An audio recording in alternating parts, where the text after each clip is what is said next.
Nimani so'rashadi ko'pchilik. Mana bu yerda qo'l tozalaydi-da, bunaqada chiqarib beradi. Mana bu siz issig'ingizni o'lchab beradigan apparat. Bu hamma o'chiq hozir, odam bo'lmagani uchun. Issig'ingizni o'lchab bergandan keyin mana bu yerda siz vaksinatsiya olganmisiz, olmaganmisiz skan qilasiz. Vaksina olgan bo'lsangiz, mana bu yerda vaksina olingan yozuv chiqadi. Va mana bu yerda oxirgi bo'lib telefoningizni qo'ysangiz, telefoningizdagi ma'lumotlar avtomatik yozib olinadi mana bunga. Bugun biz Kangvondo Chunchon shahrida musofir hayotining navbatdagi 8-sonini suratga olish uchun yetib keldik. Demak, hozir muxlislarimizni ham tomoshabinlarni kuttirmasdan eng dolzarb bo'lgan savollar bilan boshlaymiz. Telex vizani o'ziga yarasha bir qancha qulay tomonlari bor. Yildan yilga 2021-yilda mana universitetlar o'shan kirgan bo'lsa, 2022da boshqalar kirishi mumkin. Vaziyatga qarab-da endi. O'rtacha qiyin holatlarni ham aytib o'tsangiz, siz qiynalgan vaziyatlaringizni. Qana qilib mana shu darajadan tezroq chiqib ketish kerak. Ya'ni idish yuvish hammaga yoqmaydi ishxonada. O'zim ham idish yuvganman 3 oy. O'zining qo'lidan nima ish kelishi ko'zga ko'rinadi-da. Aksariyat bolalarda shu narsa ko'zga ko'rinmaydi. Chunki qo'ldan keladigan ish yo'q. Legalga chiqib ketishda ham baribir ikki tomondan ko'rishimiz kerak. Azizbek, hozir asosan studentlar Janubiy Koreyaga qancha oylik oladi? Ham o'qib, ham ishlab turgan holatda. Yashashda o'zi stress life degan narsa bor. Eng baxtsiz davlatlardan bittasi Koreya hisoblanadi. Oldin 2-o'rinda edi, ko'pligi miqdori dunyo bo'yicha. Hozir 1-o'ringa chiqib oldi. Yaponiya ortda qoldirib, hozir Koreya. Azizbek, hozir siz o'qib turgan universitet, mana shu o'qishni bitiryapsiz, diplomingizni qo'lga oldingiz va O'zbekistonga u diplomlar o'tadimi yoki shunchaki Koreyaning diplomi bo'lib qolaveradimi? Hozir ko'rib bering shuni, to'xting. Xo'p. Hozir qilsangiz xohlasangiz qiling, xohlasangiz qilmang. Qaysidir ma'noda Qo'shtirnoq ichi karvonsaroy emasmi bu universitet? Bu narsa menga yangilik bo'ldi. Men birinchi marta eshitishim. Sizga rahmat. Va sizning obunachilaringizga baribir qo'ldan kelgancha bir sovg'a ulashish maqsadida, ko'ngildan sizga aytmagandim hali. Koreyada o'quv markazimiz bor, aytib bilsangiz kerak. O'zimizda ajoyib bir kitob magazinimiz ham bor. Mana shu video ostiga biz charchab ketdik. O'zimda kompyuterlari ustozlariga ham sharoiti zo'r, o'quvchilarga ham. Azizbek, demak hozir O'zbekistondan mana shu sizni universitetingizga qabul qilingan talabalar Qiyomat aka biz universitetimizda mana bunaqa narsalar qo'yish boshlayapti.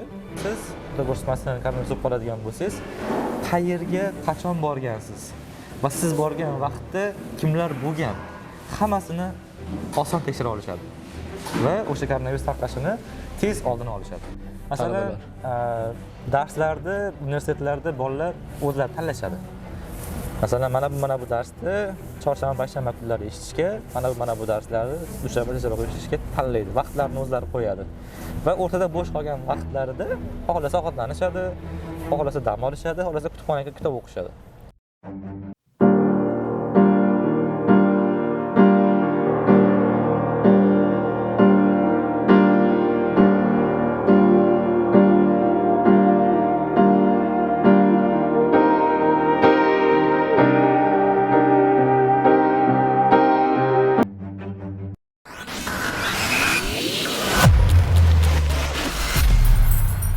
Obid Karimov YouTube kanaliga obuna bo'ling.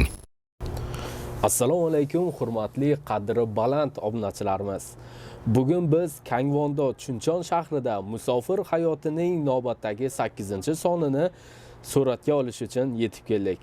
Qarshimda turgan inson Azizbek ukamiz bilan ajoyib suhbat bo'ladi degan umiddaman. Assalomu alaykum Azizbek aka. Yaxshimisiz? Obunachilaringizga ham assalomu alaykum. O'zingizni tanishtirib o'tishingiz mumkin? Ismim Azizbek, familiyam Madaminov. O'zbekiston, Andijon viloyatidanman. Lekin boshqa intervyuda aytganman.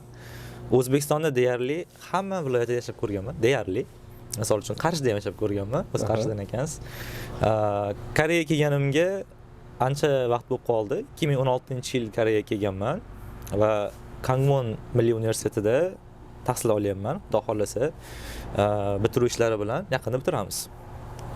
Rahmat. Demak, hozir muxlislarimizni ham tomoshabinlarni kuttirmasdan eng dolzarb bo'lgan savollar bilan boshlaymiz. Undan oldin hozir siz aytdingiz, Qarshida ham yashaganman dedingiz. Men ham Qashqadaryo viloyati Qarshi shahridanman. Siz Qarshi shahrida qancha yil yashagansiz? Qarshida va qaysi yillar mobaynida? Xullas, Qarshida Qarshidan ketgan yilim 2008-yil ketganman. 6,5 yil yashagan bo'lsam, 2002dan adashmasam 2008gacha yashagan ekanman Qarshida. Men ham Qarshi shahrida o'zi yashaganman. Ha. Qarshi shahrida 19-dom o'shda yashaganman, 4-etaj. Aniq esimda hammasi. Rahmat. Endi hozir 2016-yil Janubiy Koreyaga kelib, mana tahsil olgansiz, Janubiy Koreyaga kelib. Mana shu narsaga kimdir sizga qaysidir maqsadda maslahat berganmi yoki nima uchun aynan Janubiy Koreyani tanladingiz? Xo'p, o'zi chetga chiqish rejam bo'lgan. Ya'ni O'zbekiston universitetlarida o'qish planim umuman bo'lmagan. Harakat ham ko'rmaganman, tayyorlanmaganman ham O'zbekiston universitetlariga. O'sha litsey paytlaridan eng asosiy fanlarni o'qish bilan birgalikda ingliz tilini o'qib, IELTS topshirganmiz. O'sha IELTS natijasi chiqqandan keyin universitet tanlash jarayoniga o'tganmiz. Davlatlar. Koreya bor edi, Yaponiya bor edi, Amerika bor edi.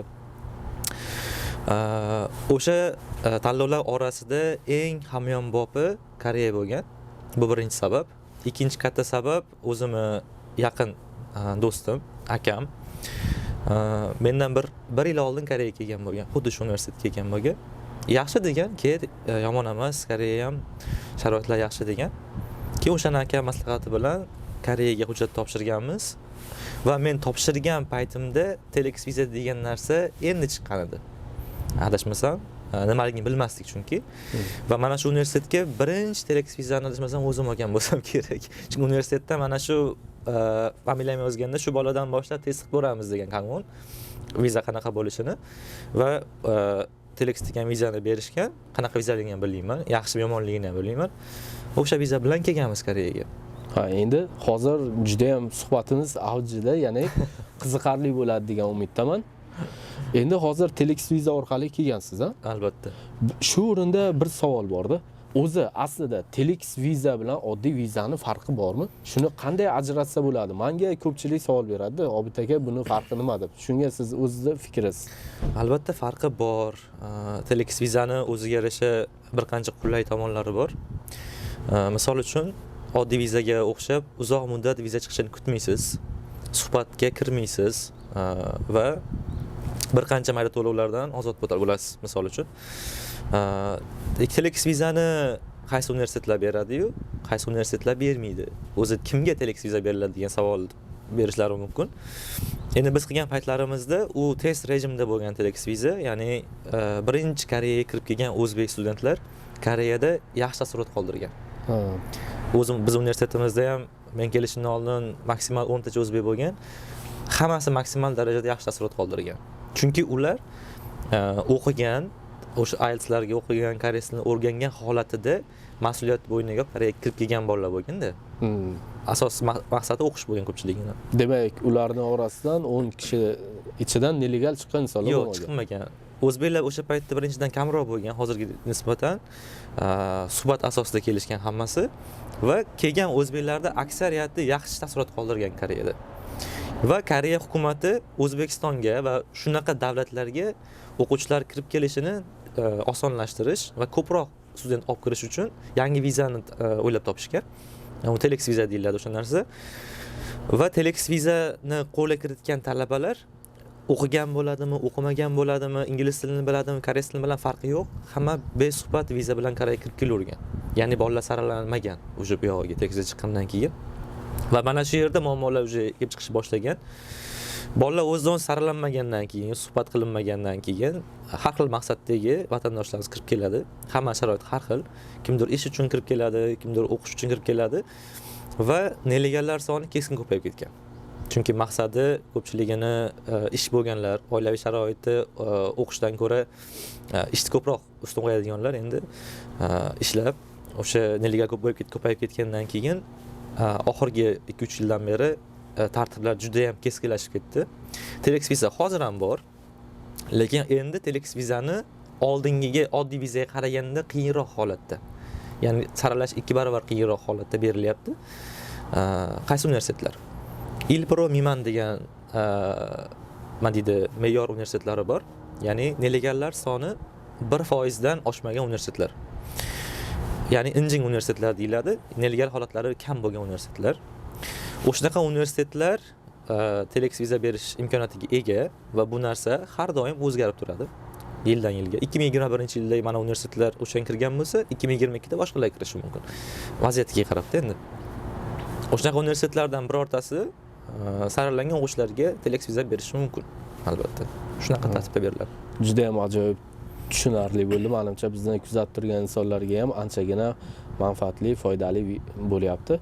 Endi hozir siz o'sha o'qishga kelgan vaqtingiz birinchi bo'lib 2016-yil Koreyaga baribir u vaqtlari tanishlaringiz deyarli bo'lmagan. Bitta tanishim bo'lgan. Bittadan boshqa bo'lmagan va universitetga o'zbeklar ham soni nisbatan kam bo'lgan.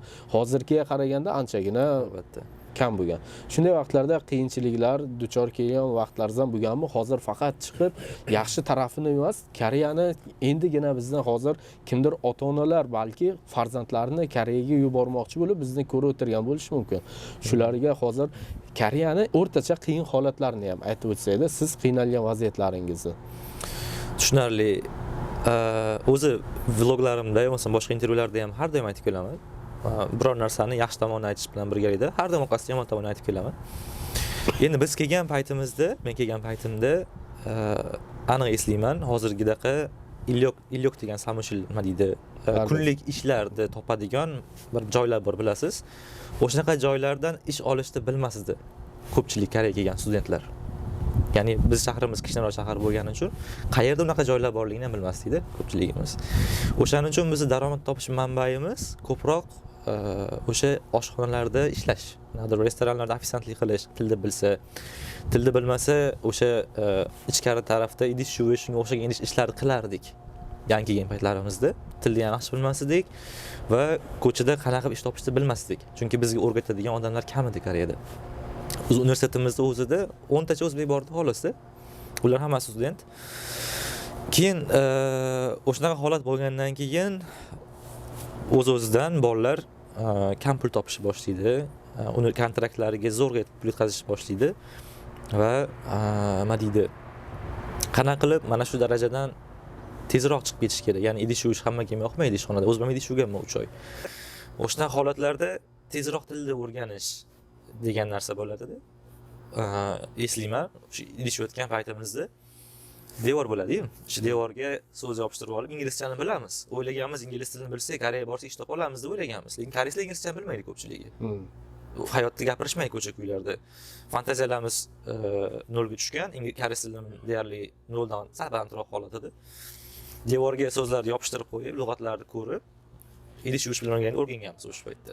Chunki kunduz kuni o'qishda bo'laman, faqat kechki paytda ishda bo'lamiz. Shunaqa qilib tilni o'rgangan holatda keyin boshqa bir daromadliroq ishlar topishni boshlaganmiz. O'sha qiyinchilik tomoni tilni bilmaganimiz qiyinchilik tug'dirgan bizga va tilni bilmaslik orqasidan kam pul topadigan va nisbatan og'irroq ishlarda ishlashga majbur bo'lganmiz o'sha paytlar. Hozir ham xuddi shunaqa.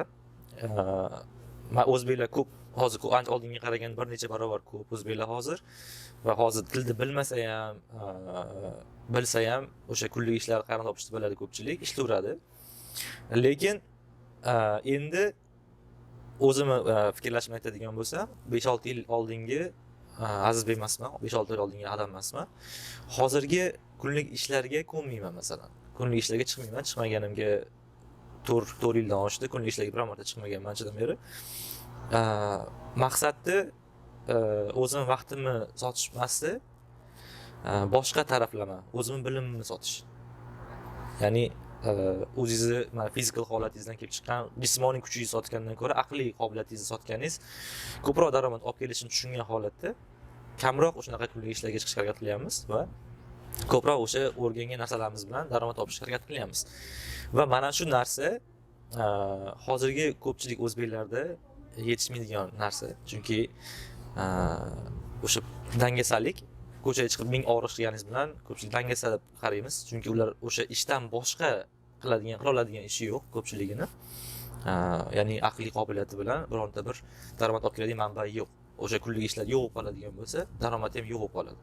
O'shanaqa holat bo'lmasligi uchun Koreyaga endi kirib kelmoqchi bo'lgan bolalar yoki kirib kelgan, lekin mana shu men aytib o'tgan holatda yashayotgan o'zbeklar bo'ladigan bo'lsa, iltimos o'sha qobig'idan chiqib, tasavvur qilinglar, kunlik ishlar Koreyada yo'q qoldida.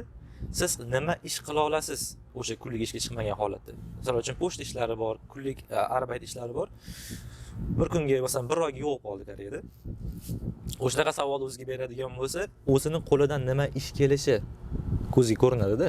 Aksariyat bolalarda shu narsa ko'zga ko'rinmaydi. Chunki qo'ldan keladigan ish yo'q. O'shaning uchun yangi kirib kelmoqchi bo'lgan bolalar, allaqachon kirib kelgan, mana shu savolni o'ziga bermaganlar uchun jismoniy qobiliyatdan tashqari holatda ham daromad olib keladigan sohalarni o'rganishga harakat qilishlarini maslahat bergan bo'lardim, albatta. Rahmat. Musofir hayoti loyihasi orqali o'z bilimlaringiz, Koreyadagi hayotiy tajribangiz bilan o'rtoqlashing. Siz ham bizning mehmonimiz bo'lishingiz mumkin. Ekrandagi raqamlarga yoki Koreyadagi Musofirlar 1 Instagram sahifamizga murojaat qiling. Loyihada qatnashish uchun hech qanday mablag' talab etilmaydi. Musofir hayoti. Adam, bo'lmasa hozir siz o'qib turgan universitetingizga o'zimizni aka-ukalarimizni orasidan albatta nelegal chiqib ketgan insonlar ham ancha bo'lsa kerak-a? Albatta, ancha-muncha bor. Endi nima demoqchiligingizni tushundim.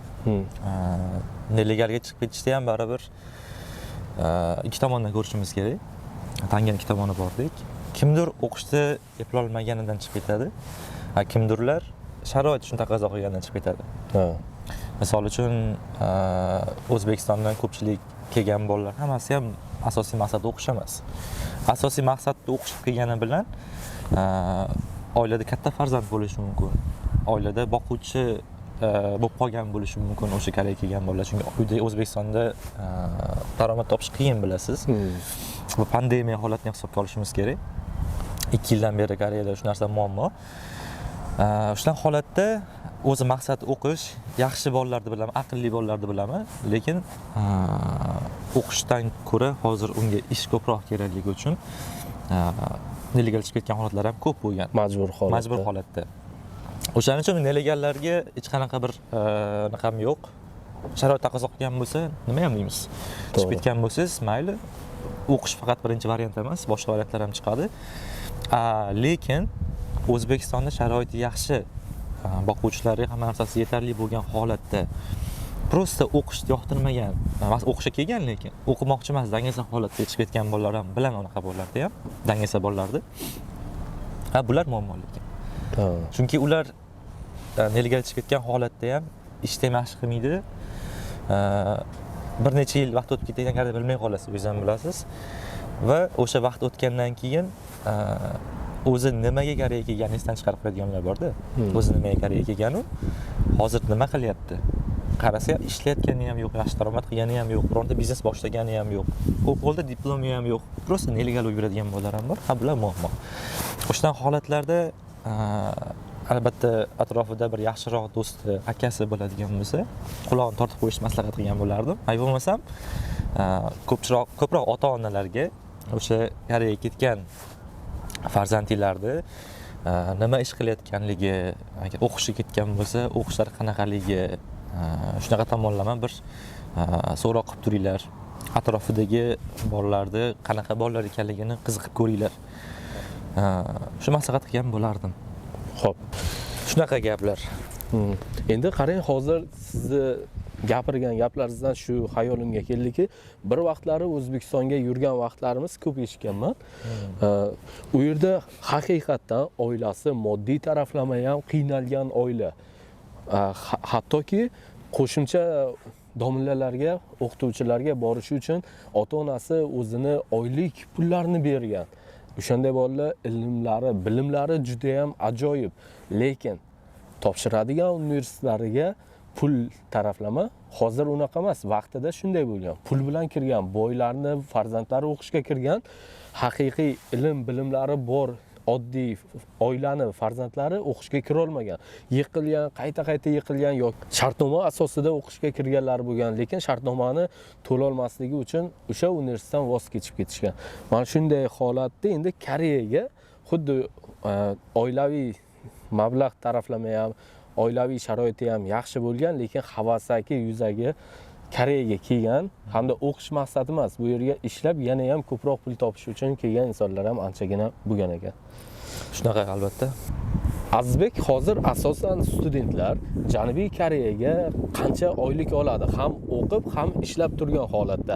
O'sha narsani siz hozir ochiqroq qilib aytganingizda, bizni ko'rib turgan, endi bo'lajak Koreyaga kelmoqchi bo'lgan talabalar yoki ota-onalari san bor va o'qish niyatingni davomiyli qil. Ishlashga chiqib ketaman, nelegal chiqib ketaman deganingni bu narsani to'xtatib qo'y.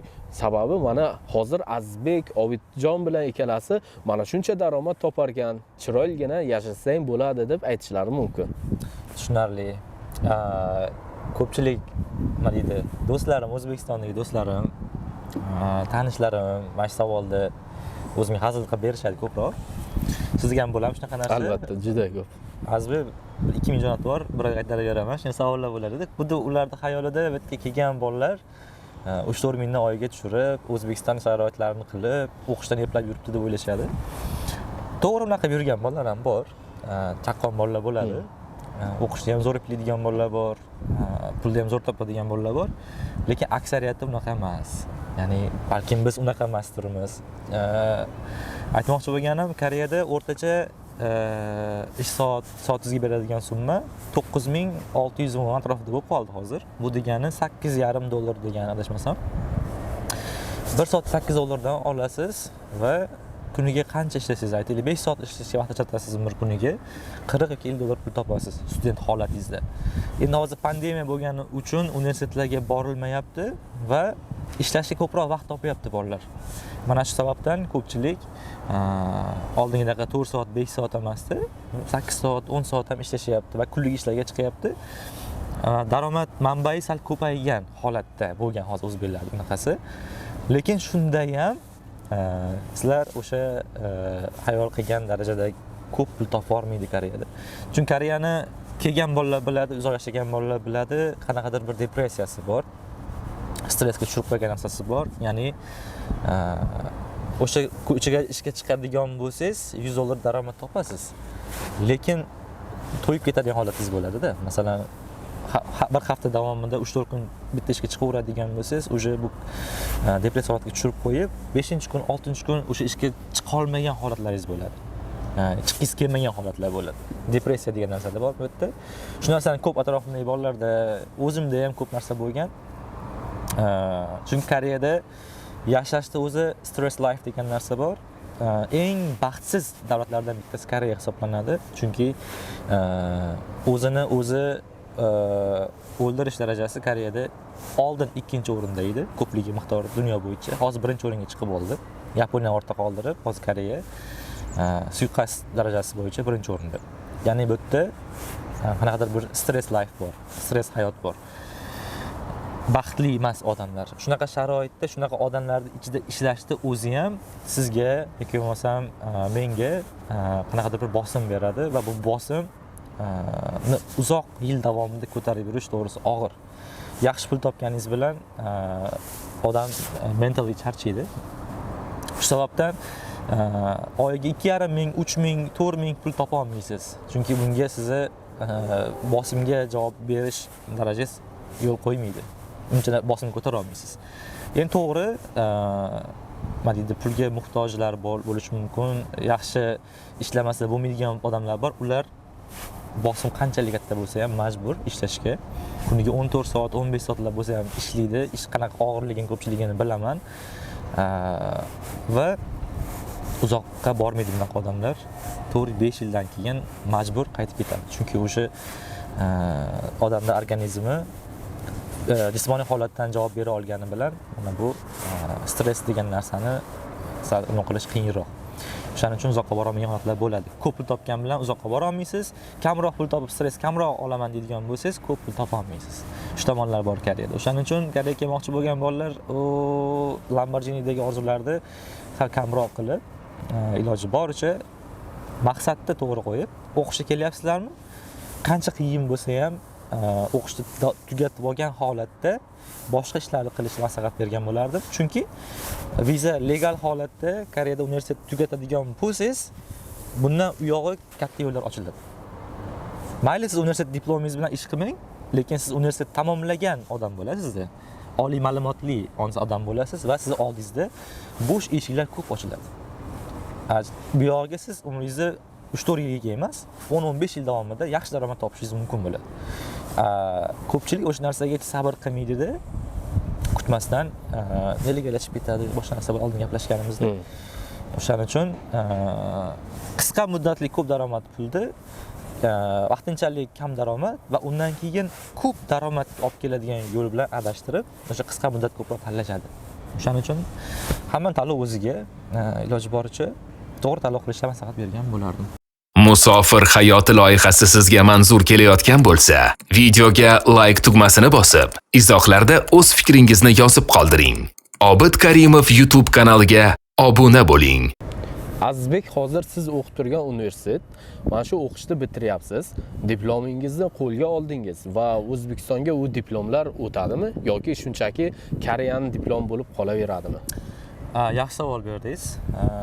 Mana shu narsani Koreyaga maqsadda o'qish qilib olgan bolalar eshitishni tavsiya qilgan bo'lardim. Koreyaning o'zida 300 dan oshiq universitetlar bor. Lekin hammasining diplomi O'zbekistonga o'tmaydi. Ya'ni siz o'sha universitet tamomlaganingiz bilan O'zbekistonga borib, qaytadan imtihondan yoki diplomni notarius qilgan holatda boshqatdan jarayonlar bor o'zini. Shunaqa qilishga to'g'ri kelib qoladi. Va ma'lum bir universitetlar borki, uning diplomi to'g'ridan-to'g'ri nafaqat O'zbekistonga, boshqa juda ham ko'p davlatlarga o'tishi mumkin. Va men universitetda shu narsaga o'tadi.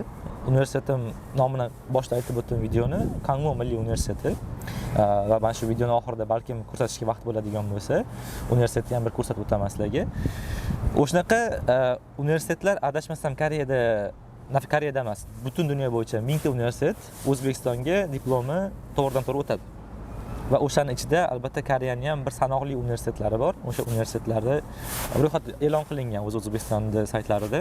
Ko'rishinglar, tekshirishinglar mumkin. O'sha dunyo reytingidagi birinchi va 1000-chi o'ringacha bo'lgan universitetlarning diplomi O'zbekistonga o'tadi. Ya'ni top 1000 taktagi diplom o'tadi. Agar siz universitetingiz o'sha dunyo reytingida 1000 dan pastda bo'ladigan bo'lsa, diplomingiz O'zbekistonga o'tmaydi. Azizbek hozir qanaqa universitetga o'qir ekan deb turgan insonlar, ya'ni sizni universitetingizni bilmagan insonlar uchun suhbatimizni davomini hozir universitetga borib olsak nima deysiz? Albatta, ko'rsatamiz. Ketdik. Unda hozir hurmatli obunachilar, biz Azizbek shu vaqtgacha tahsil olib kelayotgan universitetga boramiz va u yerni sizlarga ko'rsatamiz. Hurmatli obunachilar, mana Azizbek bizga bir necha daqiqalar oldin va'da bergan edik. Tahsil olgan universitetlariga yetib keldik. Mana bu orqamizdagi bino nima bu Azizbek? Bu kutubxonamiz. Yaqinda qayta ta'mirlash ishlari olib borildi. Koreya Milliy universitetlari ichidagi eng katta kutubxonalardan bittasi. Mana shu. Bu qarang, hozir avtobusda ham o'tyapti. Bu qanday? Nimaga bu sabab? Universitetimiz juda katta. Yuzlab binolar bor. Juda ko'p sohalar o'qitiladi. Kattaligi bo'yicha universitet Koreyada adashmasam top 5 talik kiradigan universitet. Mana shu Kangwon universiteti juda katta universitet va bilsanglar Koreyada qonunlar chiqariladi universitetlarga taalluqli, to'g'rimi? O'sha qonunlar chiqaradigan 12 ta universitet bor. Koreyada har bitta o'sha viloyatlaridagi o'sha katta-katta universitetlar yig'ilib Koreya universitetlari uchun qonunlar chiqaradi. Masalan, pandemiya qarorga kelishadi. Masalan, pandemiya uchun shunaqa uchun o'sha narsaga o'xshab. Mana shu universitetda ham o'sha 12 talik kiradi. Demak, o'zlarini o'rtasidagi yig'ilib offlayn o'qish yoki onlayn o'qish davom ettiramizmi deb bir qarorida chiqadi. Bu Koreyada 300 tadan oshiq universitet bor. Lekin o'sha universitetlarga qanaqadir regulyatsiyalarni, qonunlarni davlat bilan, hokimiyat bilan maslahatlashib bir qarorga keladigan 12 universitet bor. O'sha 12 universitetdan bittasi mana shu ko'rib turganingiz Kangwon universiteti va ularning ichidan 5-o'rinda turadi. Kattalik anaqasi bo'yicha. Kattaligi bo'yicha 5 talik kiradi. Kuchli 5 taliga kiradi. Endi bu yerga mana ko'rilib turgan bino nimadi? Binolarda chekka soni bor. 302, 212 degan. Har bitta binoni o'zining vazifasi bor va bu narsalarni eslab qolish to'g'risi ancha qiyin. O'zim esimda bor binolar, mana kutubxona. Ana bu tomondagi 212 deb yozib qo'ygan binoyimiz bu o'sha o'zbeklar juda ko'p keladigan til kursi. Ya'ni Oxagon deydi koreyschasiga buni. O'sha joyda tahsil olib, keyin mana bu boshqa binolarga universitetlarga kirishadi. Mana bu kutubxona bo'lgani uchun bu umumiy. Xolasa o'sha Oxagonni bolalari yo'qsam student bo'lmagan holatda ham kirib kitob o'qisa bo'laveradi, bemalol. Bo'lni oshxonani ichida pochta jo'natadigan joyi ham bor, magazinlar bor. Sal nariroqda plus universitetda o'zining ichida 3 ta oshxonasi bor. Ya'ni studentlar katta bo'lgani uchun 3 ta tomoniga oshxona qo'ygan. Qaysi yaqin bo'lsa borib ovqatlanish mumkin bo'ladi. Azizbek, hozir suhbatimiz gapingizni oldim, uzr. Suhbatimiz yana ham juda ham qiziq bo'ladi deganga o'xshayapti. Hozir universitetda maydon jihati emas, lekin bu yerdagi jami talabalarning soni aniqmi? Talabalar soni aniq. Hozir ko'rib bering shuni, to'xting. Xo'p. Hozir qilsangiz xolasiz qiling, xolasiz qilmang.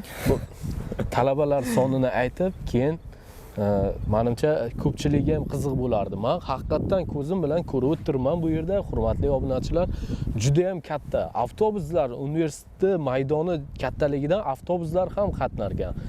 Hamda oshxonalar soni ko'p, kutubxonaning kattaligini qarang. Juda ham ajoyib. 38264 ta student bor ekan hozir. Jami bo'lib 38264 ta. Endi bu narsa har yil o'zgarib turadi. O'quvchilar chiqadi, keladigani bor. Hozir ayni vaqtda universitetda o'qiyotgan studentlar 38 ming, ya'ni 40 mingga yaqin bolalar o'qiyapti bu yili. Va shularda 34 mingtasi bakalavr darajasida o'qiydigan bolalar. Ya'ni 90% dan oshig'i bakalavrda o'qiydi va juda ham kam qismi magistr va o'sha doktorantura darajasida o'qishadi. Juda ham ajoyib. Hozir ko'rib bizni kuzatib o'tirgan obunachilar ham albatta o'quvchilarning sonini ko'pligini eshitib hayron qolishgan bo'lsa kerak. Bu universitet o'ziga yarasha obro'ga ega ekan albatta. Top 5 taliga turadi kattaligi bo'yicha. Lekin shunga nisbatan qattiq qaraydigan qonunlari bormi yoki bu yerga yashab turgan talabalar ham bor, yotoqxona, to'g'rimi? Shu yerda yotoqxona haqida ham gapiring. Kechasi talabalar nechigacha kirish kerak yoki kecha kunduz kirib chiqaversa bo'ladimi? Qaysidir ma'noda Qo'shtirnoq ichi Karvonsaroy emasmi bu universitet? Shu haqida gapirsangiz. Tushunarli. Eng asosiysi hozir katta-katta universitetlar ichida o'zining masjidlari ham bor musulmonlar uchun. Mana shu universitetimizda masjid bor, sen ishonasizmi? Masjidimiz bor shu universitetimizda ham albatta. Borib ko'rishni iloji bormi? Harakat qilamiz. Ochiq bo'ladigan bo'lsa, pandemiya masalasi bo'lib, faqat juma kuni ochayotgan bo'lishi ham mumkin. Masjid ham bor shu universitetda. O'zbeklarda, nafaqat o'zbeklarda, musulmon vakillarni o'zini o'sha namozdan o'qiydigan masjidi bor. O'zlarini qorilari bor albatta. Boshqa raqamlar bilan nima deydi, millat vakili bo'lsa ham baribir har holda bor. Bu narsa menga yangilik bo'ldi. Men birinchi marta eshitishim. Boshqa universitetlarga ham bormi shunaqa? Ko'p universitetlarda bor. Hammasida ham bor deb ayta olmayman, lekin katta-katta universitetlarda, chet ellik studentlar ko'p keladigan universitetlarda ko'pchiligida bor. Chunki chet eldan ko'pchilik studentlar keladi va dunyodagi eng ko'p e'tiqod qilingan dinlardan bittasi islom dini. To'g'rimi? Shunaqa holat bo'lgandan keyin islom diniga sig'inishlar ko'p bo'lgandan keyin bunaqa sharoitlar yaratib berish o'quvchilarni sonini oshirishga olib keladi universitetlarga. Chunki o'sha o'zini dinida xohlagan paytida masalan borib o'sha duolarni qila oladi, bemalol namozdan o'qiy oladi, sharoit yaratib beradi universitetlar. O'shaning uchun katta universitetlarda bunaqa sharoitlar yaratib beriladi. Juda zo'r. Bu narsani eshitib anchagina xursand bo'ldim. Hozir jami o'zbeklar soni nechta bu yerda? 34 ming talabaning ichidan o'zbeklar. Koreyani o'zida jami o'zbeklarning soni salkam 100 ming. 100 mingta o'zbek bor. Lekin Kangwon biz universitetimiz o'zida nechta o'zbek borligi soni aniq bilmayman men. Taxminim bo'yicha hozir legal shu universitetda o'qiyotganlar soni 100 ga bormaydi. 100 nafardan oshmaydi. 100 ga bormaydi. O'zi ko'p edi universitetga kelgan bolalar soni, chunki podkursda o'qiydigan bolalar ham bor, bakalavrdagi bolalar ham ko'p edi. Lekin afsuski o'sha tepada gaplashgan mavzuyimiz nelegallik holatlari juda ham ko'payib ketgani uchun hozir 100 ga ham bormaydi. Mana shu universitetda ofitsialniy o'qiyotgan o'zbek talabalar. Bu taraflama birozgina achinarli holat ekan. Albatta. Boshqa davlatlar nisbatan 3 ming, 5 minglik talabalarni jalb qilgan davlatlar ham bor-da bu yerda. Albatta. Eng ko'p jalb qiluvchi mamlakatlardan Xitoy turadi. Xitoy. Qaysi universitetga borsangiz ham Xitoy talabalar juda ham ko'p. O'zi Xitoy odamlar o'zi ham ko'p. O'shaning uchun biz universitetda ham eng ko'p chetdan keladigan studentlar Xitoydan kelishadi. Tushunarli.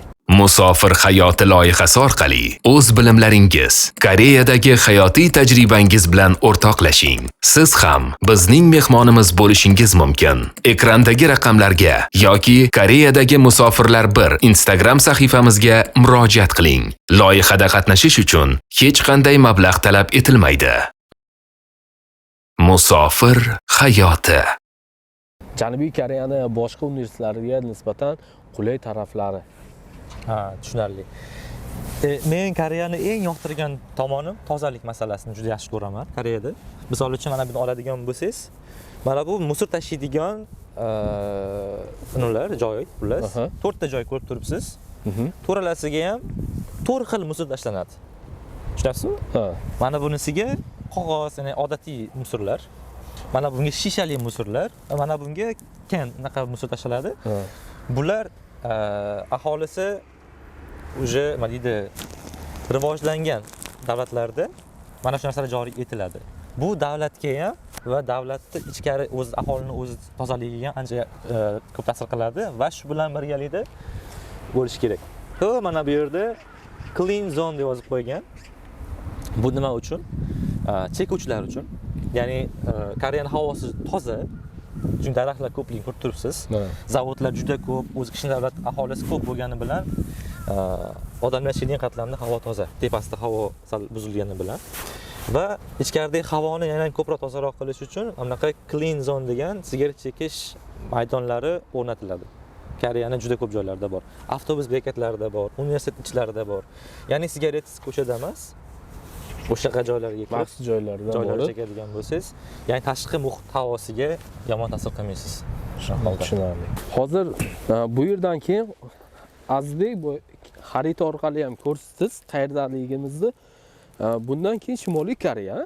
Bundan keyin chegara bor bo'ldi, Shimoliy Koreya ekan. Albatta, shunaqa. Koreyani boshqa shahri yo'q ekanda. Men juda ham xursand bo'ldimki, bu yerga kelmagandim. Siz sabab mana keldik. Bu yerga yaxshi.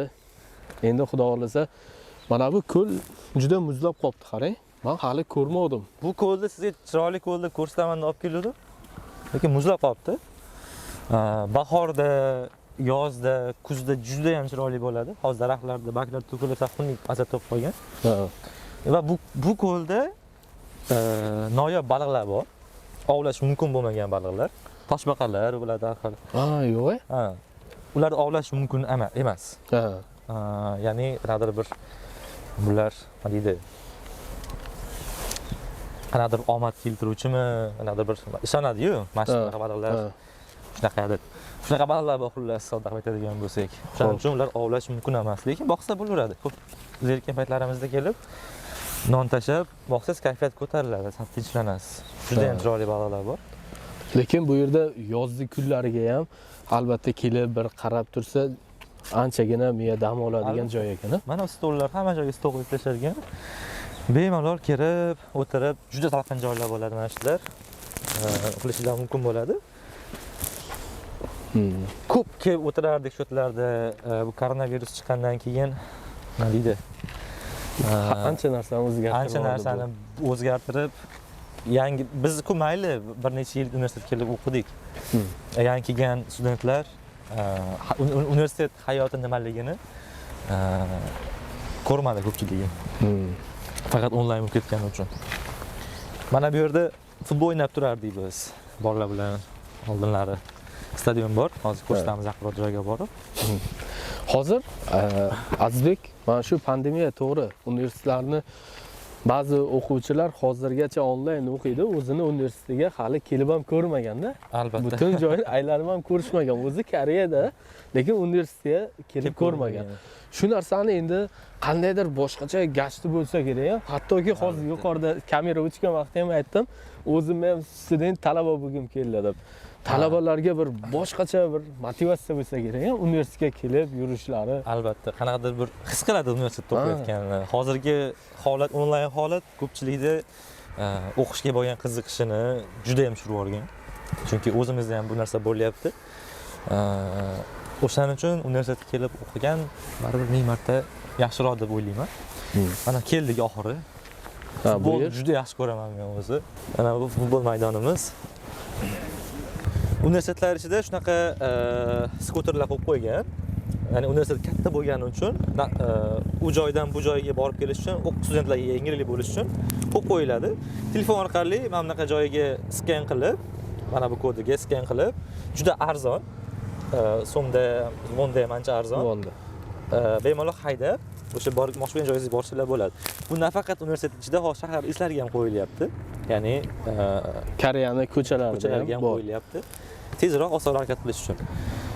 Va mana bu bizi futbol maydonimiz. Bu katta maydon. Kichkina mini stadionchalar ham bor, har tomonda faqat u. Bu katta maydon. Katta maydon. Bu yerda hozir mana talabalar o'rtasida endi sizni o'zingizni kursdoshlaringiz emas, balki yuqori sinf yoki past sinfdagi talabalar. Shu kelishib ham jamoa bo'lib futbol o'ynaysizlarmi? Oldin o'ynab turardik, koronavirus chiqishdan oldin. Oldin o'sha mongollarga qarshi o'ynardik, o'zbek mongol qilib, koreyslarga qarshi ko'p o'ynardik, aralashib ham o'ynardik. Hozir koronavirus chiqib, yig'ilish cheklab qo'yilgan. Shuning uchun bunaqa o'yinlar kamayib ketgan ancha. Balki xudo xolasa pandemiyadan keyin yana boshlanar. Juda ham zo'r ekan. Menimcha, hurmatli obunachilar, biz sizlarga juda ham chiroyli bo'lgan joylarni ham hamda Azizbekdan ajoyib fikrlarni sizlarga ko'rsatdik. Ham eng qizig'i, hali musofir hayoti loyihamizga bunaqasi bo'lmagandi. Talaba inson o'zini o'qib turgan universitetini menga emas, barchamizga ko'rsatishga muvaffaq bo'ldi. Sizga bu uchun alohida kattagon rahmat. Ko'rib hozir o'zim ham juda ham xursand bo'ldim. Bu yerda balki bizni ko'rib o'tirgan insonlar orasidan o'qib ketgan yoki kelajakda mana shu universitetga keladigan insonlar bo'lishi mumkin. Biz mana 2022-yil bugun ilk musofir hayoti loyihamizda student borasida ilk ishtirokchimiz siz. Xudo xolasa navbatdagi mehmonlarimizga ham murojaat qilardimki, o'zini ish joylari bo'ladimi yoki o'qish joylari bo'ladimi, o'sha yerga borsak yana ham qiziqarli chiqar edi. Va shu bilan birgalikda akamizni albatta yaxshi loyihasiga mehmon bo'lganimdan xursandman. Chaqirganingiz uchun rahmat. Sizga rahmat. Va sizni obunachilaringizga baribir qo'ldan kelgancha bir sovg'a ulashish maqsadida, ko'ngildan sizga aytmagandim hali.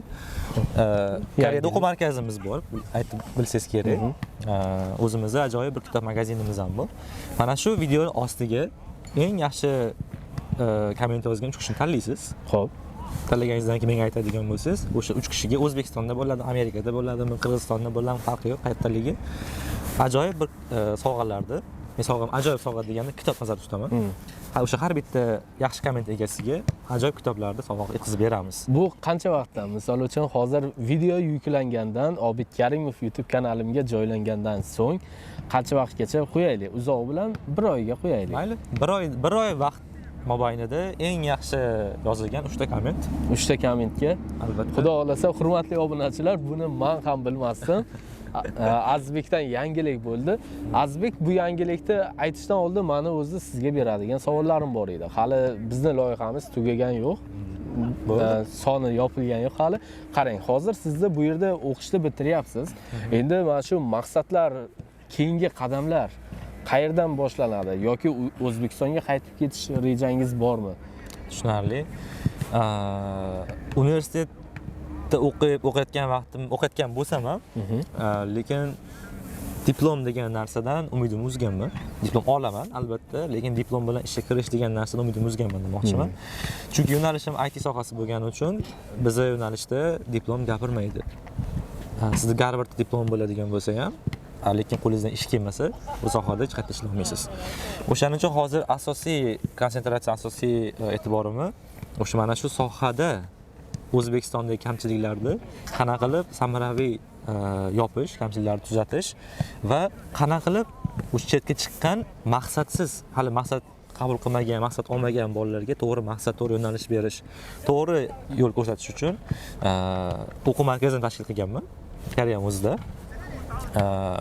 Va mana shu o'quv markazida nafaqat Koreyaning ichida, kelajakda O'zbekistonda va boshqa o'zbek musofirlari eng ko'p boradigan, eng ko'p qiynaladigan joylarda qandaydir bir maqsad yo'li ko'rsatuvchi sifatida qilish niyatim bor.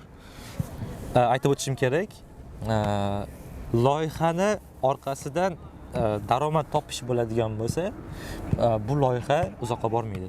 Maqsad daromad bo'ladigan bo'lsa. Agar maqsad insonlarga yordam berish, biror narsani muammoni yechish bo'ladigan bo'lsa, biror loyiha orqasida daromad o'z orqasidan quvib keladi. Shu narsaga ishongan holatda mana shu loyihani boshlaganman va bizning maqsad daromad emas, bolalarga bilim ulashish.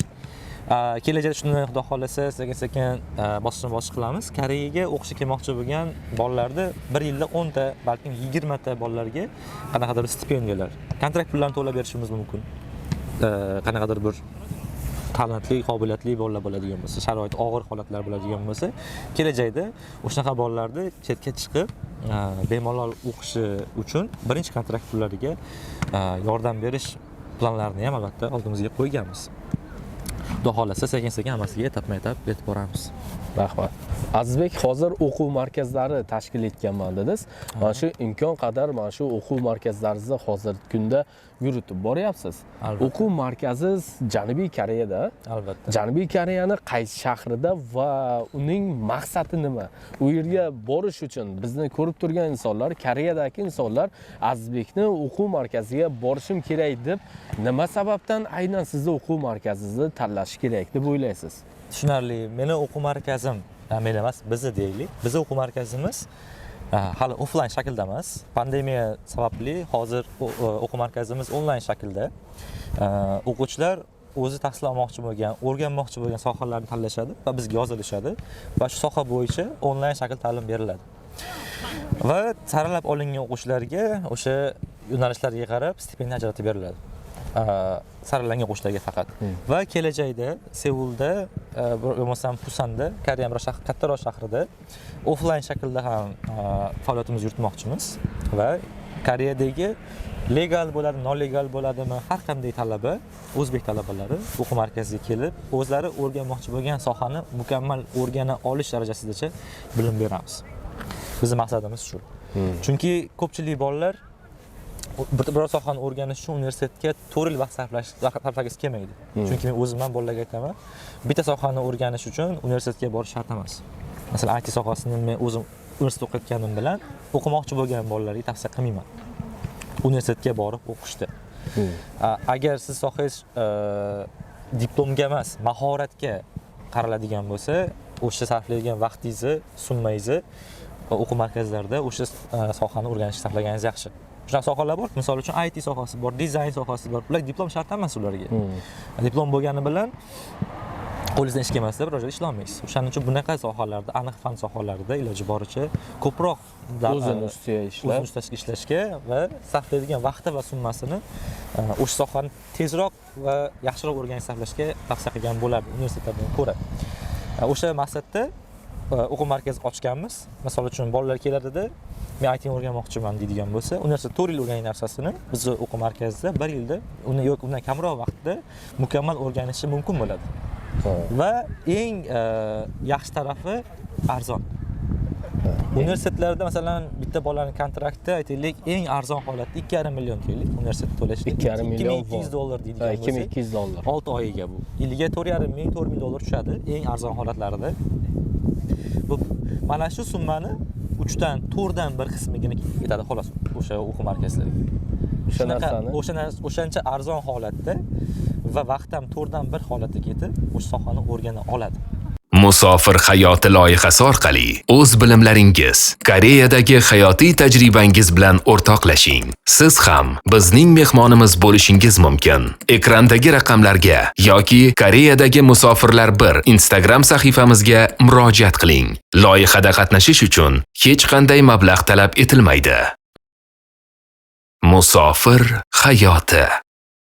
Azbek, mana shu sizni o'quv markazingizga o'qimoqchi bo'lgan, hozir bizni ko'rib o'tirgan insonlar, men ham Azbekni o'quv markaziga o'zimni bir sinab ko'rmoqchiman desa, qayerga murojaat qilish kerak? Albatta, video ostida sizni Instagram, YouTube hamda Telegram kanallaringiz bo'lsa, ularni linklarini qoldiramiz. Lekin telefon raqamlari bordir, balki maxsus o'sha raqamlarni yoki shunda qisqagina javob berib o'tsangiz. Sizni o'quv markaziga o'qimoqchi bo'lgan talabalarni agar sir bo'lmasa narxlar bilan ham tanishtirib o'tsangiz. Tushunarli. Bizni o'quv markazimizda o'qimoqchi bo'lgan talabalar, yoshlar bo'ladigan bo'lsa, mana shu video tagidagi linklarni birortasiga murojaat qiladigan bo'lsangiz, shaxsiy profilimgami yo bo'lmasam o'sha Instagramdagi profillargami yomon shovqin qildi mana shu. Eshitmaysizmi? Shunaqa video ostidagi linklarga murojaat qiladigan bo'lsanglar, sizlar bilan bog'laniladi va o'sha kurslarga yozilishingiz mumkin bo'ladi. Narxlarga keladigan bo'lsak, narxlarimiz vonda 100 ming vondan 300 ming vongacha deb belgilangan. Bu sohalarga qarab va kurslarda o'qigan kunlarga qarab. Bu narx Koreyadagilar uchun qimmat emas. 100 ming voni $80 bo'ladi oyiga. Toshkentdagi xuddi mana shu IT sohasini o'rganmoqchi bo'lgan bolalar ham, O'zbekiston turgan sohalar o'rganmoqchi bo'lgan bolalar ham $100, 200, 300, 500 ga sarflab o'rganishyapti O'zbekiston sharoitida. O'shaning uchun Koreyani o'zida bu narx belgilagan sababi bizdagi mentorlar, o'qituvchilarga ham bir tomondan qo'shimcha daromad bo'lish uchun va Koreyadagi bolalar o'sha bir kunda topgan pulini bir oylik o'rganishiga sarflay olishi uchun shu narxlar belgilangan. Eng arzoni o'sha 100 ming vondan 300 ming vongacha. Bu albatta sohani mukammal o'rgana olish uchun sarflanadigan eng minimal summa deb bilamiz. Va bu sohani o'rganish davomida studentlar ham o'zi ko'pchilik aytishadi, kurslaringiz nimaga bunaqa arzon deb. Chunki u kurs o'rganayotgan paytda qanaqa qiyin sohaligini, qanchalik kerakli sohaligini o'rganish davomida tushunishadi-da. Bunga berilgan baho buncha past degan narsalarni keyin tushunishadi. Boshida qimmat ekan kurs deb o'ylashi mumkin. O'rganish davomida o'sha narsani keyin tushunib yetishadi. Kursga yozilmoqchi bo'lganlar albatta pastda linklarga murojaat qilishlari mumkin. Har safar kurslarga e'lon berilgan paytda bitta bolaga tekinga qo'shilish imkoni beriladi. O'sha u bolalar sharoitdan kelib chiqqan holatda, agar sharoit og'ir bo'ladigan bo'lsa, O'zbekistondan o'rganmoqchi bo'ladigan bo'lsa, sharoit og'ir bo'ladigan bo'lsa, bepulga o'rganishi mumkin bo'ladi. Faqatgina bir kishi bitta guruhda. Biz guruhlarimiz ko'p bo'ladi lekin. Hozir qarang, guruhlarda vaqtlari qanday bo'ladi? Hozir Koreyada o'zingiz bilasiz, to'g'ri, student bo'lib kelgandir, lekin oilaviy, moddiy taraflama biroz qiyinchilikdan, majburiyat yuzasidan boquvchisini yo'qotgan insonlar bo'ladi. Shular o'qish tashlab ketgan nelegallar hozir. Shular ishlar yurtdi, ertalabdan kechgacha ishga yoki kimdir kechasi ertalabgacha ishga. Shular hozir sizda kursingizga o'qimoqchi bo'lsa, vaqt borasida qanday bo'ladi? Vaqtimiz shu narsalar albatta hisobga olingan. Biz universitetimiz Koreyada bo'lgani uchun bizning asosiy o'quvchilarimiz o'zbeklar, Koreyadagi o'zbeklar va Koreyadagi o'zbeklarning asosiy vaqtlar, bo'sh vaqtlari kechasi bo'ladi. Asosiy holatlari kechasi bo'sh vaqt bo'ladi. O'shaning uchun bolalar 5 gacha 6 gacha ishlaydigan bo'lsa, kechki payt cho'milib, ovqatlanib, o'ziga sal bo'sh vaqt ajratgandan keyin darslar 9 dan yo bo'lmasa 10 dan boshlanadi. Kechqurun. Uxlashdan oldin 1 soat, 1,5 soat dars tinglab, keyin bemalol uxlashlari mumkin bo'ladi. Kunduzgi darslarimiz ham bor. Agar kunduz kuni o'qimoqchimiz degan bolalar soni ko'p bo'ladigan bo'lsa, albatta kunduz kuniga ham, ertalabga, bo'lmasam obed holatlariga ham kurslar ochib beramiz. Bu talabga qarab. Bizda asosan talab kechqurunga bo'ladi. Kechqurun soat 9 da 10 da Koreyada boshlanadigan bo'lsa ham, bu O'zbekiston uchun mukammal vaqt. Chunki obeddan keyingi 5-6 bola O'zbekistonda ham. O'shaning uchun bemalol o'rganib, ikki tomonga ham qulay vaqt deb hisoblaganimiz uchun shu vaqtda belgilaganmiz. Va gap orasida mana bu joyga keldik. Boya aytib o'tgan joyimiz. Bu bizning universitetimizda Kupcha Ohagon deydi. Ya'ni chet elliklar koreys tilini o'rganish uchun keladigan joyi mana shu yer bo'ladi. Chiqib olamizmi? Ketdik, ketib ko'ramiz bo'lmasa.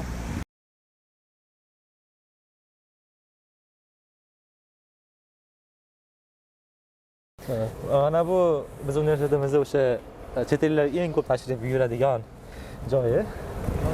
Ketdik, kirgan aka.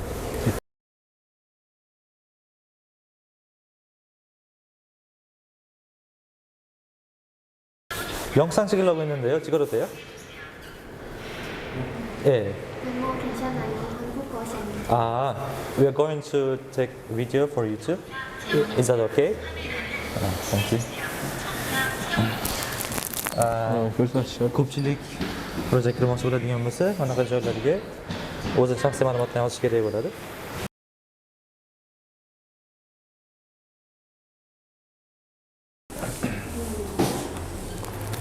Bu nimada bu? Bu o'sha universitetga yangi qabul qilinganlar, ilgibga yozib qo'ygan u. Mana bu yerda ilgiblar bu universitetga endi qabul qilingan birinchi kurs talabalari, ya'ni til kurs talabalarining birinchi kurslari. O'shaning uchun mana bu ikkita guruh yangi qabul qilingan. Xo'p. Ismlarini ko'rish mumkin bo'ladi. Bolalar kelib turib mana shu yerga qaysi xonaga tushganligini, yangi kelgan studentlar qaysi xonada o'qishni davom ettirish kerakligini mana shu yerdan bilib oladi-da. O'sha xonasiga keyin borsa o'qiveradi. Xonalarga bo'lib qo'yilgan holatlari. Hozir bularning ichiga o'zbeklar bormi? O'zbek bor. Mana bu yerda hozir mana bitta o'zbek ko'rdim boya. Qani edi? Mana bu yerda Mansurbek degan o'zbek bor ekan. Mansurbek. Mansurbek va mana bu yerda Dinara degan qizimiz bor ekan. Qizi bor ekan. Shunaqa. Oldin o'zbeklar ko'p bo'lardi. 4 ta, 5 ta bo'lardi bitta xonada. Hozir kamayib ketgan. Bobur bu boshqaga. Hozir bitta shunaqa kamayib ketgan o'zbeklar. Mana bu lift. Rekonstruksiya qilishyapti ekan, qayta tuzatishyapti ekan. O'shaning uchun biz zinadan chiqamiz. Zina orqali. Bu binoda 1 yil o'qiganman. 1 yil. Koreys tilini 1 yil davomida o'rganganmiz. Hozir ko'rib turibsiz, o'qishlar bitta bo'lmayapti. Hammasi onlayn ketganiga binoni o'sha tuzatish ishlari, remont ishlarini olib borishyapti. Baribir o'qishlar kelmagandan keyin. Tanavvus vaqtlar maktabda o'tirardik biz. Ovqatlanib o'tiradigan joy, kofechi. Polniy ta'mirlash ishlari olib borilyapti bitta hozir. Mana bu yerda Samushil deydi. Universitetda o'sha boshqaruvchi direktorlari, shunga zavishlar bo'lgan bo'lsa, ashta turishardi. Buyurchi. Mana bu yerlarda darsxonalar. Hozir Dars bo'lyaptimi deyman. Kimdir bor ekan. Bittachi.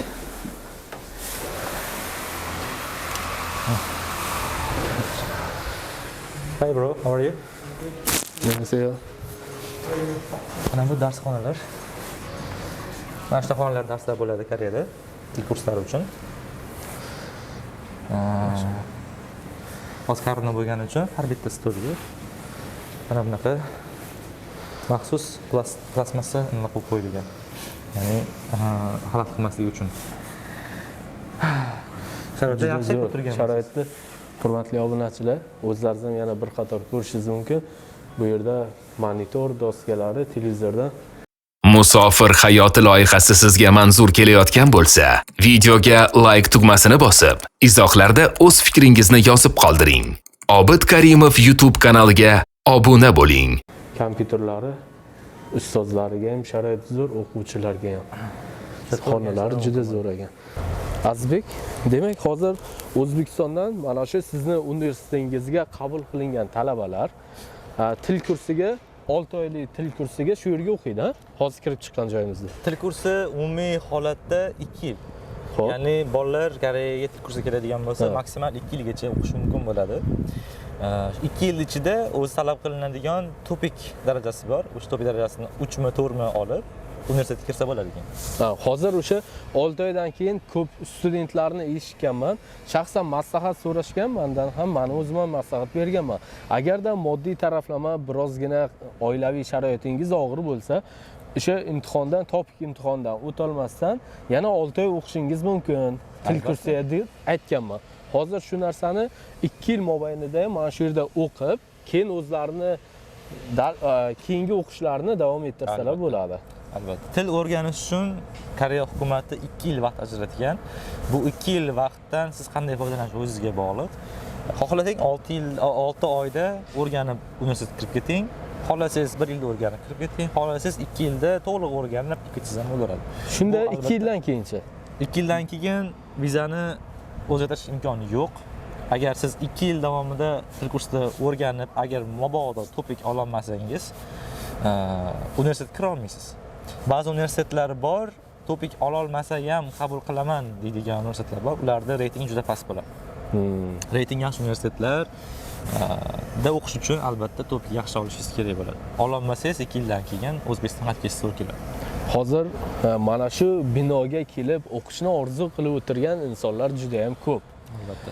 Shular hozir O'zbekistondan bizni misol uchun Koreyaga sizni o'qib turgan universitetingizga kelmoqchi bo'lgan talabalar topik necha daraja bilan kirishlari kerak bo'ladi shunda? Bakalavrga?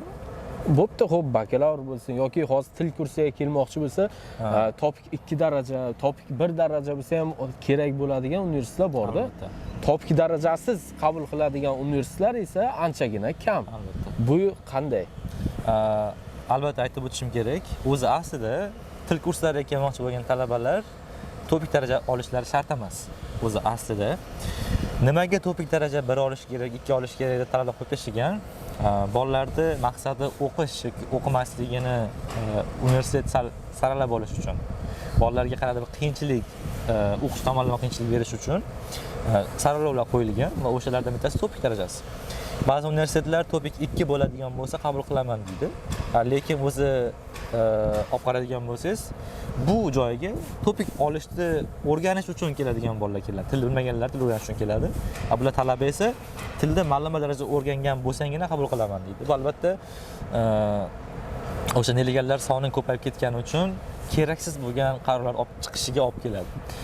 O'shaning uchun bu universitet va boshqa ko'plab universitetlar hozirgi kunda til kurslari uchun qabul jarayoni osonroq bo'lishi uchun topik 1, topik 2 larni so'rashadi.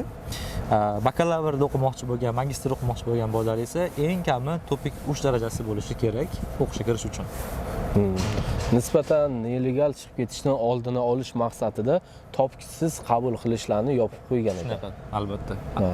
Koreyaga kelib o'sha nelegal chiqib ketish sonlarini ko'payishiga, ya'ni o'zbeklarda obro' tushib ketishiga sabab albatta o'zimizmiz. Endi mana shunaqa bo'lgandan keyin orqasidan nolishimiz shart emas, kerak emas.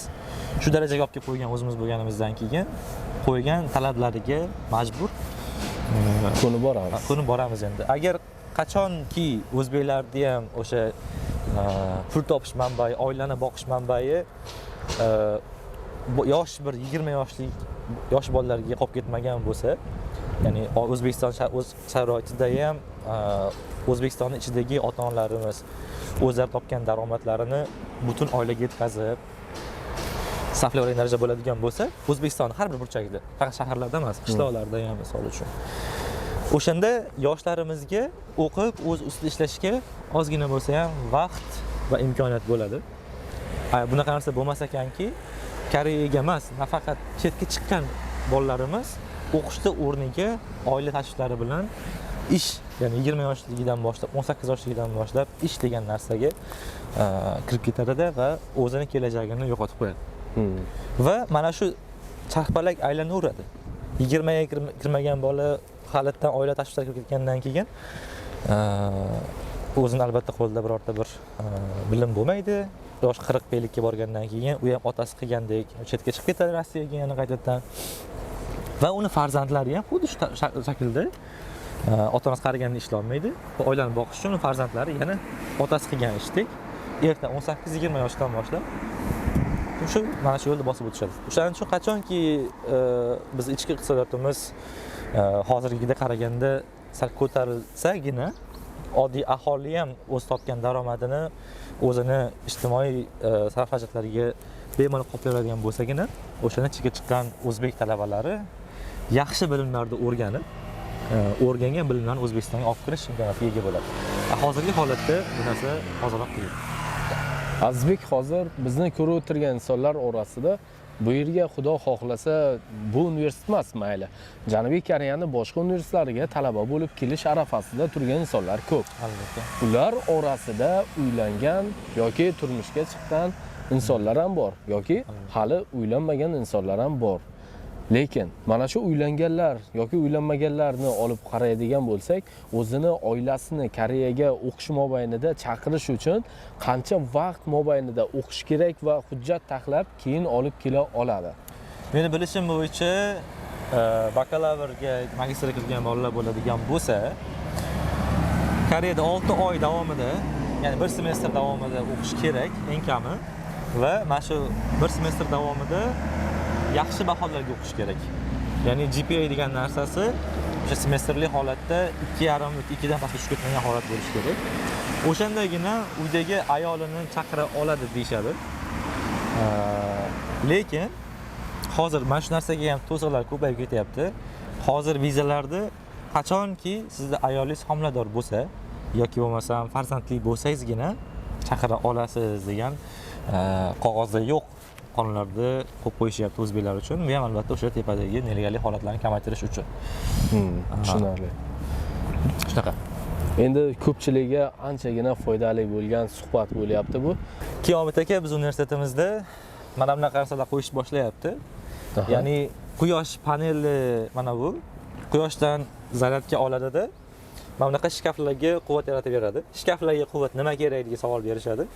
Bular hammasi onlayn shaklda ishlaydi. Ya'ni tok kerak. Mana bular sensorlar. Ya'ni barmoq izlariga yoki sensorli kalitlar orqali ochiladida sumkalarini va ma'lum bir jihozlarini qo'yib, mana bu yerda ovqatlangani oshxonaga kirib ketish mumkin. O'zi kutubxonaga kirib ketish Kutubxonaga albatta.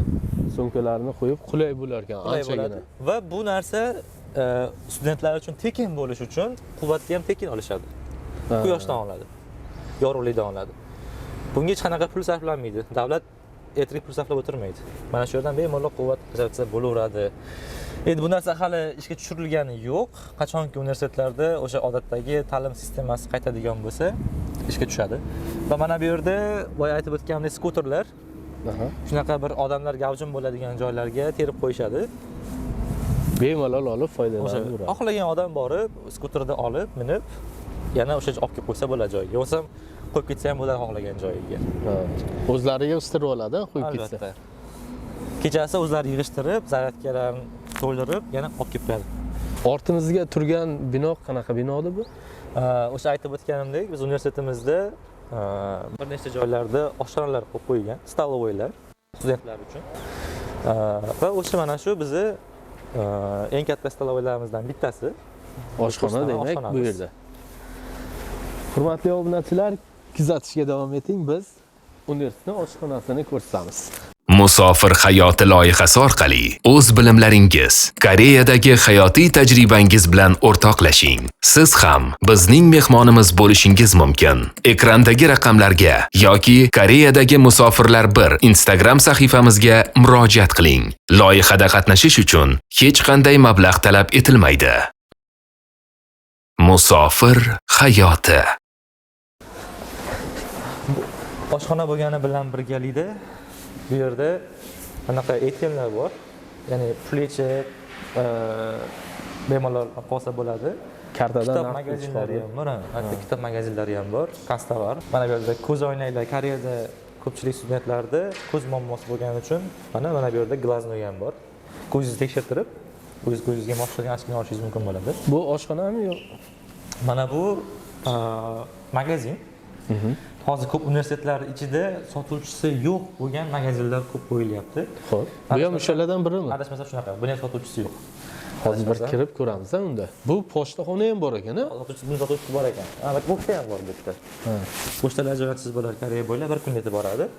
Buni kirmay qo'yaylik, noqulay bo'lishadi. Mana bu yerda studentskiy oshxona. Ikkinchi etajda burger yesa ham bo'ladi. O'sha yaxshi brend burgerlari bor, ko'p shoplar bor.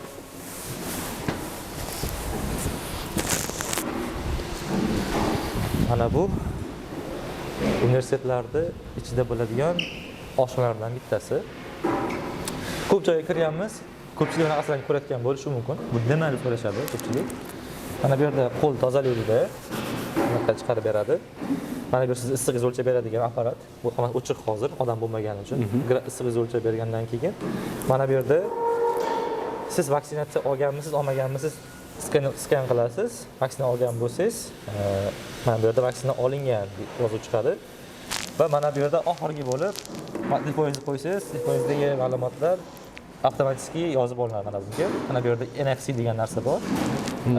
Ya'ni siz telefon raqamingiz, qachon kelganingiz, kimlik haqida ma'lumotlar o'tadi. Mana shu bitta varaq qog'ozda. Demak, boyagidek bir xuddi mana bu yerda ham turibdi hozir. Bu varaqda telefon nomeri, qaysi shahardan kelganimiz, ismimiz va temperatura holatini, o'lchamini yoziladi. Lekin unga yozilmasdan hammasi kiritilib qo'yiladi. Agar buni qilsangiz, yozish shart emas. Buni qilsangiz yozish shart emas. Ko'rsataylik shuni bir qilishdi. Mana bunaqa Clean Kangwon degan programma bor. Mana shu yerda telefonni ustiga qo'ysangiz, mana ma'lumotlari bunga yozildi. Qolgan qilib ketaverasiz bemalol.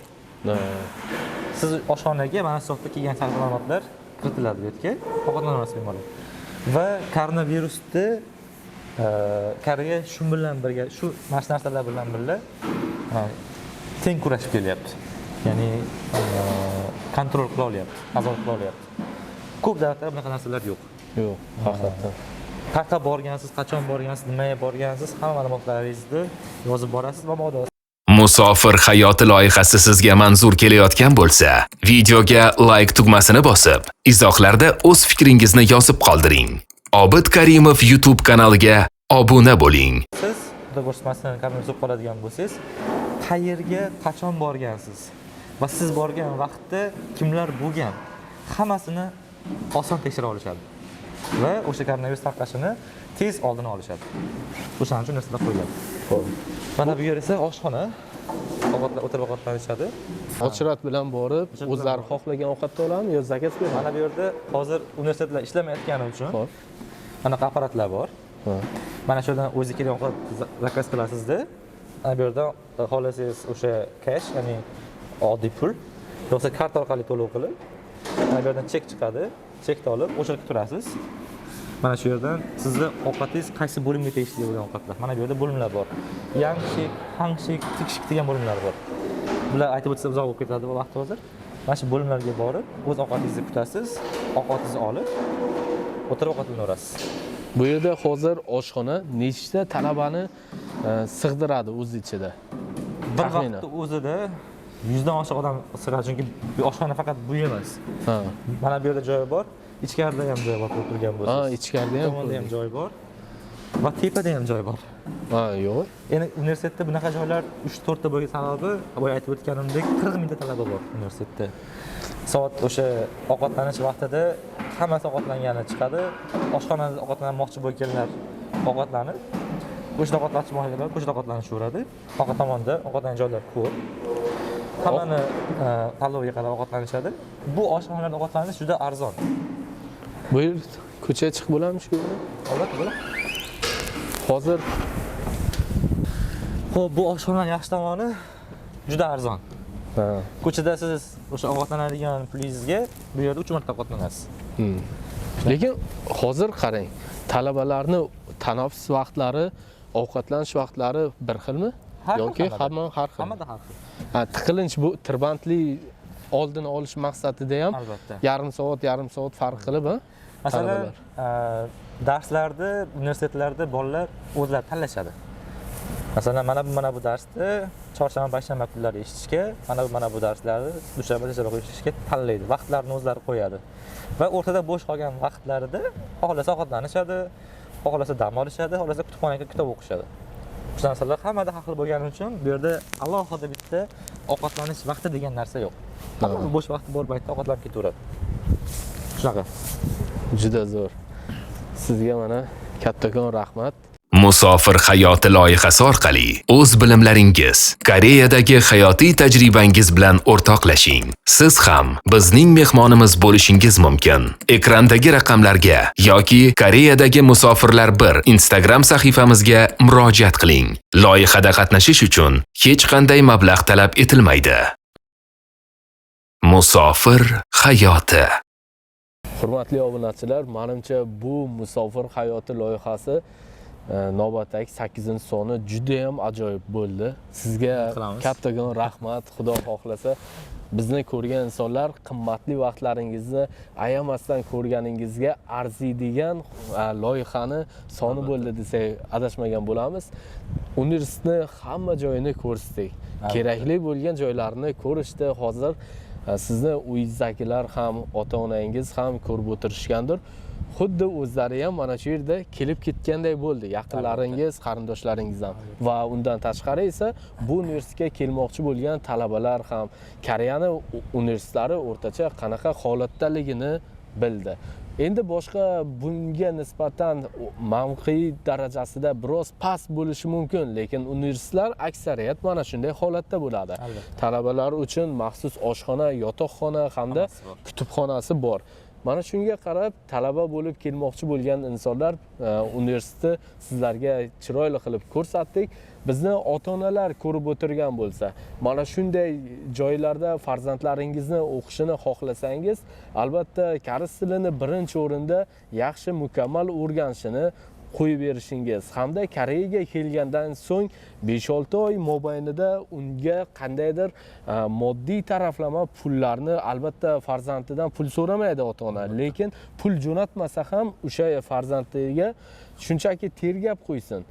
Pul jo'natmasa ham, lekin farzandiga o'qib berishiga yana ham qulayliklarni yaratib berishini xohlardim. Albatta.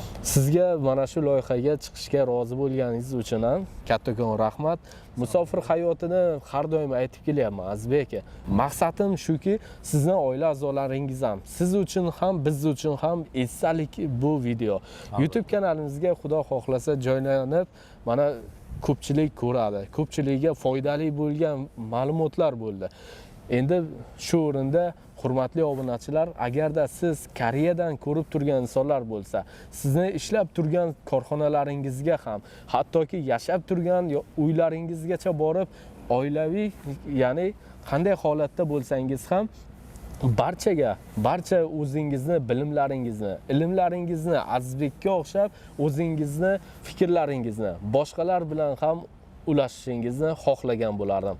Sizlarga ham kattakon rahmat bizni qo'llab-quvvatlashga hamda kanalimizga obuna bo'lib, videomiz sizlarga manzur kelgan bo'lsa, like tugmasini bosing. Albatta. Azizbek boya yuqorida aytib o'tdilar, agar mabodo eshitmay qolgan insonlar uchun bu video joylangandan 1 oyga qadar kommentariyalarda, izohlarda o'zingizni chiroyli, yaxshi, Azizbekni ko'ngliga yoqadigan bir fikrlarni yozib qoldirsangiz, eng ajoyib chiroyli izoh egasini 3 nafariga Azizbek tarafidan ajoyib sovg'alar bor. U sovg'alarni esa sizni tanlab olganimizdan so'ng Koreyadagi musofirlar bir Instagram sahifamizga yozishingiz mumkin bo'ladi. Azizbek bilan bog'lanib va sovg'alarni sizga jo'natib yuboramiz. Siz xohlagan davlatingizga bo'lishingizdan qat'iy nazar sovg'alar sizga qarab jo'nab keta oladi, xudo xolasa. Sizga yana bir bor kattakon rahmat. Sog' bo'lsin. O'zingizni ehtiyot qiling. Kanalga obuna bo'linglar va bundan yaxshi videolar kutinglar. Xudo xolasa yaxshi videolar chiqadi bu yoq bilan. Xudo xolasa. Rahmat hammaga, sog' bo'linglar.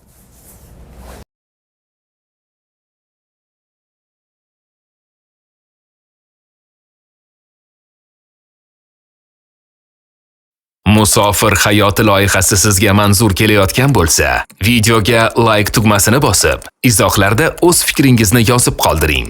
Obid Karimov YouTube kanaliga obuna bo'ling.